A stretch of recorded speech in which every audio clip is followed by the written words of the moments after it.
প্রিয় শিক্ষার্থী, আসসালামু আলাইকুম। আমরা নবম দশম শ্রেণীর সাধারণ গণিত বইয়ের বাস্তব সংখ্যার উপরে এর আগের পর্বে আমরা যেটা লিখেছিলাম সেটা হচ্ছে মৌলিক সংখ্যা, মূলদ অমূলদ সংখ্যা, তারপর ভগ্নাংশ, তার মধ্যে ছিল প্রকৃত অপ্রকৃত ভগ্নাংশ, মিশ্র ভগ্নাংশ, যৌগিক সংখ্যা, এগুলো পড়েছিলাম। আজকে আমরা এই অধ্যায়েরই আরো কিছু বেসিক টপিকস নিয়ে আলাপ করব। সেটা হচ্ছে যে এই যে বাস্তব সংখ্যার মধ্যে তাহলে আমাদের আর কিছু জিনিস বাকি আছে শেখার। সেটা কি ছিল? সেটা হচ্ছে একটা ছিল হচ্ছে ধনাত্মক সংখ্যা। কি ছিল? ধনাত্মক সংখ্যা। আরেকটা হচ্ছে ঋণাত্মক সংখ্যা। ঠিক আছে? ঋণাত্মক সংখ্যা, একটা ধনাত্মক সংখ্যা, একটা ঋণাত্মক সংখ্যা। আরেকটা হচ্ছে কি? অঋণাত্মক সংখ্যা। অঋণাত্মক সংখ্যা। ঠিক আছে? এই তিনটা সংখ্যা। ধনাত্মক সংখ্যা আমরা বুঝতেছি যে যেগুলো সংখ্যা মানে ধনাত্মক, মানে এক থেকে শুরু করে যে বড় সংখ্যাগুলো আছে সেগুলো হচ্ছে ধনাত্মক সংখ্যা। যেমন 1, 2, 3 এগুলো। ঋণাত্মক সংখ্যা কি? তার মানে কি? শূন্যবাদী, -1, -2, -3, এই সংখ্যাগুলো হচ্ছে ঋণাত্মক সংখ্যা। তাহলে কথা হচ্ছে অঋণাত্মক সংখ্যা কি? অঋণাত্মক সংখ্যা কি? তাহলে অঋণাত্মক না বলে তো আমরা ধনাত্মকও বলতে পারি না? পারি না। অঋণাত্মক আমরা কেন বলি? কারণ এখানে শূন্য সহ ধনাত্মক সংখ্যাগুলো হচ্ছে অঋণাত্মক সংখ্যা। কি সংখ্যা? শূন্য সহ যে ধনাত্মক সংখ্যাগুলো আছে সেগুলো হচ্ছে অঋণাত্মক সংখ্যা। শুধুমাত্র অঋণাত্মক সংখ্যার মধ্যে শূন্যটাই অন্তর্ভুক্ত আছে। ঠিক আছে? এই হচ্ছে অঋণাত্মক সংখ্যা। এই বিষয়গুলো আমরা জেনে গেলাম। এখন আমরা ভগ্নাংশ যে পড়েছিলাম, ভগ্নাংশ, তো ভগ্নাংশের মধ্যে আমাদের আমরা প্রকৃত, অপ্রকৃত, তারপর মিশ্র ভগ্নাংশ এগুলো পড়েছিলাম। তাহলে আমরা আজকে দেখব দশমিক ভগ্নাংশের যে বিষয় সেগুলো। দশমিক ভগ্নাংশ, আমরা মূলদ সংখ্যা এবং অমূলদ সংখ্যাকে যদি দশমিকে প্রকাশ করি তাহলে সেটাই দশমিক ভগ্নাংশ। যেমন আমরা যদি বলি যে 3/2 এই সংখ্যাটা, এটা কি সংখ্যা? এটা একটা মূলদ সংখ্যা, কারণ 3/3 আকারে প্রকাশ করা যাচ্ছে, এটা একটা মূলদ সংখ্যা। ঠিক আছে? তাহলে এই মূলদ সংখ্যাকে যদি আমরা দশমিক আকারে প্রকাশ করি তাহলে সেটা হচ্ছে দশমিক ভগ্নাংশ। যেমন 3কে যদি 2 দিয়ে ভাগ করি তাহলে কত হয়? 1.5, এই যে 1.5, এটা হচ্ছে দশমিক ভগ্নাংশ। তাহলে মূলদ সংখ্যা এবং অমূলদ সংখ্যাগুলোকে যদি আমরা দশমিক আকারে প্রকাশ করি তাহলে সেটাই হচ্ছে দশমিক ভগ্নাংশ। ঠিক আছে? আচ্ছা, এই দশমিক ভগ্নাংশের মধ্যে আমরা দেখি যে এখানে একটা বিষয় আছে যে সসীম দশমিক ভগ্নাংশ আর অসীম দশমিক ভগ্নাংশ। সসীম দশমিক ভগ্নাংশটা কি? যদি দশমিক বিন্দুর পরে, এখানে এটা দশমিক বিন্দু, এরপরে কত আছে? 5, একটা অঙ্ক আছে। তার মানে দশমিক বিন্দুর পরে যদি অঙ্ক সংখ্যা হিসাব করে ফেলা যায় কয়টা আছে, যদি আমরা এটা বলতে পারি তাহলে সেটা হচ্ছে সসীম দশমিক ভগ্নাংশ। মানে কি? দশমিক বিন্দুর পরে কতটা বিন্দু আছে, ডেসিমাল পয়েন্টের পরে ঠিক কতটা অঙ্ক আছে সেটা যদি হিসাব করা যায় সেটাই হচ্ছে সসীম দশমিক ভগ্নাংশ। যেমন 1.5323, এটা একটা, এখানে কয়টা আছে? 4টা। যদি আমরা বলি 1.23, এখানে কয়টা আছে? 2টা। এগুলো হিসাব করা যাচ্ছে, সুতরাং এটা হচ্ছে সসীম দশমিক ভগ্নাংশ। তাহলে অসীম কি? অসীম মানে কি? হিসাব করা যাবে না, মানে হচ্ছে দশমিক বিন্দুর পরে ঠিক কতটা অঙ্ক আছে এটা আমরা হিসাব করতে পারবো না, সেটা হচ্ছে অসীম দশমিক ভগ্নাংশ। যেমন 1.2323, তারপর 5, 6, 9, 2, এরকম চলতেই থাকবে। এটা কি গণে শেষ করা যাবে? যাবে না। তার মানে এটা হচ্ছে অসীম দশমিক ভগ্নাংশ, অসীম দশমিক সংখ্যা। ঠিক আছে? অসীম। এই যে অসীম, যেটা অসীম দশমিক ভগ্নাংশ যেটা, ঠিক আছে, এটাকে আমরা আবার দুই ভাগে ভাগ করতে পারি। এটাকে আমরা কিভাবে ভাগ করতে পারি? দুই ভাগে ভাগ করতে পারি। একটা আবৃত, একটাকে আমরা বলি আবৃত, আর একটাকে বলি আমরা অনাবৃত। অনাবৃত। ঠিক আছে? এই যে আবৃত কি আর অনাবৃত কি, এই যে দুইটা জিনিস দেখবো। এটা কিন্তু দশমিক ভগ্নাংশেরই প্রকারভেদ। অসীম দশমিক ভগ্নাংশ, আবৃত হচ্ছে এইটাই। যেমন আমরা যদি একটা সংখ্যা লিখি 1.232323, এখানে একটা জিনিস লক্ষণীয় যে দশমিকের পরে 232323 এরকম অঙ্ক বারবার আসতেছে না? তো এইটাকে আমরা লিখতে পারি কি? একই জিনিস বারবার আসা মানে কি? পুনরাবৃত্তি হচ্ছে মানে বারবার আসতেছে। যদি দশমিক বিন্দুর পর একই রকম অঙ্ক বারবার আসে বা পুনরাবৃত্তি ঘটে তাহলে সেইটাকে আমরা বলবো আবৃত্ত দশমিক ভগ্নাংশ। ঠিক আছে? আবৃত্ত দশমিক সংখ্যা, এটাই বলি। তাহলে এটাকে আমরা লিখতে পারি 1.23 লিখতে পারি না? এই যে যেহেতু আমরা এই চিহ্নটাকে বলে পৌনঃপুনিক চিহ্ন বলে, ঠিক আছে? যেহেতু 232323 বারবার আসতেছে একই জিনিস, তাহলে আমরা ওইটাকে পৌনঃপুনিক চিহ্ন দিয়ে প্রকাশ করলাম। এইটার সমান কিন্তু এটাই লেখা যায়। আরেকটা যদি আমরা খেয়াল করি, তাহলে আমরা আবৃত্তির সংজ্ঞাটা কি জানলাম? দশমিক বিন্দুর পরে যদি একই অঙ্ক বারবার পুনরাবৃত্তি ঘটে, তাহলে সেটা হচ্ছে আবৃত্ত দশমিক ভগ্নাংশ। আর যদি অনাবৃত্ত কি হবে? যদি এরকম পুনরাবৃত্তি না ঘটে, একই অঙ্ক বারবার না আসে, তাহলে সেটা হচ্ছে অনাবৃত্ত। যেমন এটা যদি আমরা এরকম বলতে পারি যে 1.2356923 এরকম এরকম চলতেই থাকবে, ঠিক আছে? এইটা তাহলে এটা কি কোনো একটা অংশ কি পুনরাবৃত্তি হচ্ছে? হচ্ছে না। তার মানে এটা হচ্ছে অনাবৃত দশমিক সংখ্যা, ঠিক আছে? এইটা গেল। তাহলে এর আমরা আবৃত দশমিক ভগ্নাংশের আর যে একটা উদাহরণ দেখি, বা পৌনঃপুনিক যে সংখ্যাগুলো হয় সেগুলো দেখি। যদি আমরা এরকম বলি 1.536, আমি যদি এটা বলি, তার মানে এই সংখ্যাটা কি আসলে? এই সংখ্যাটা হচ্ছে 1.536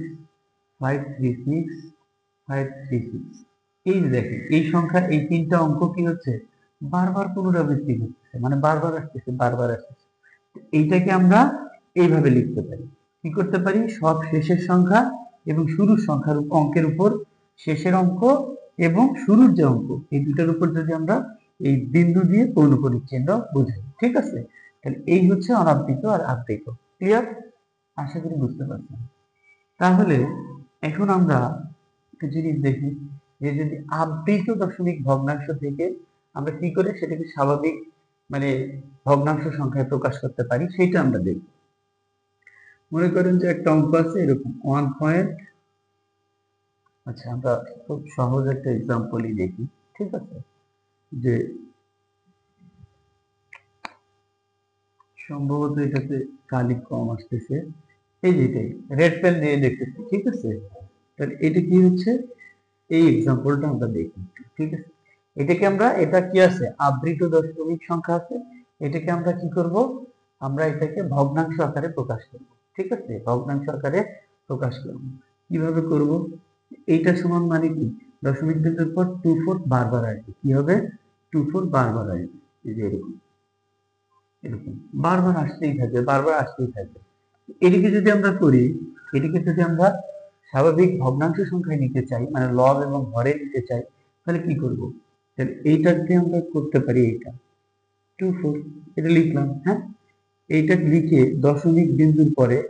কতটা দশমিক বিন্দুর পরে কতটা আবৃত সংখ্যা কয়টা আছে?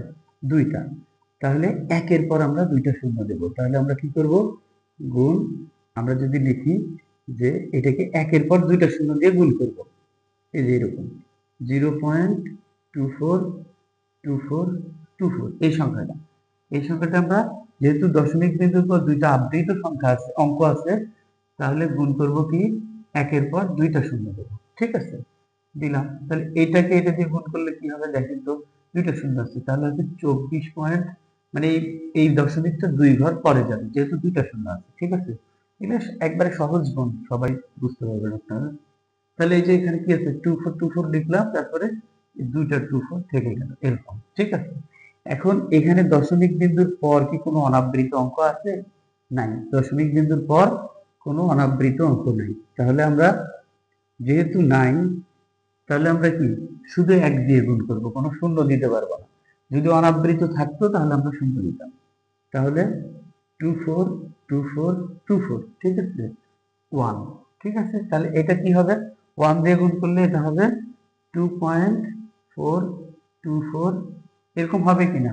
মানে সরি 2.4 হবে না, এটা হবে ডিরেক্ট হচ্ছে 0.2424 এরকম আর কি, ঠিক আছে? যদি আমরা 1 দিয়ে গুণ করি, এভাবে চলতে থাকবে।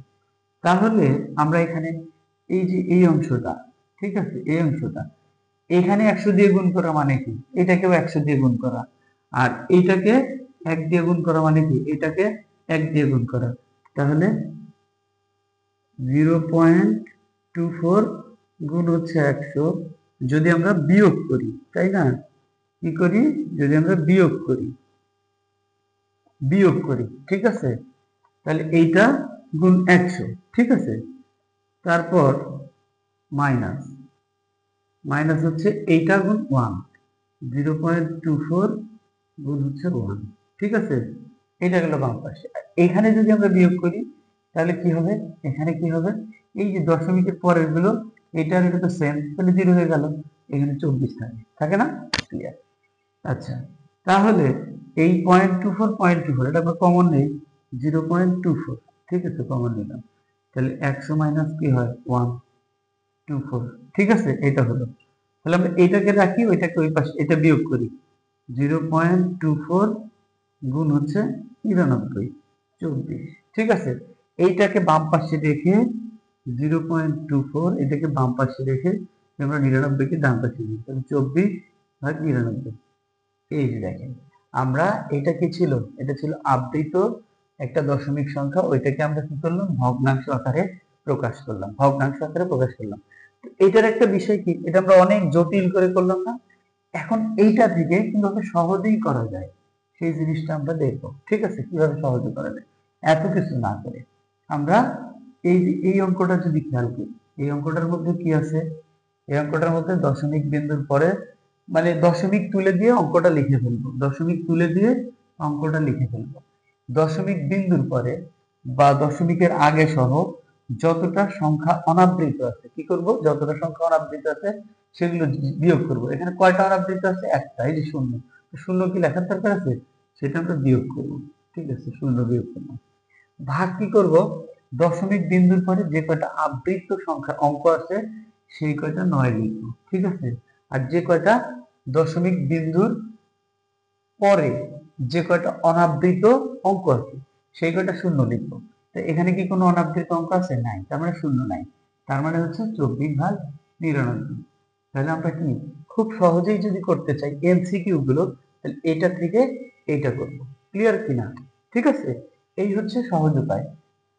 আমরা আমরা তাহলে এই যে মানে আবৃত দশমিক ভগ্নাংশকে কিভাবে মূলত মানে হচ্ছে ভগ্নাংশে প্রকাশ করতে পারি সেটা আমরা দেখলাম, ঠিক আছে?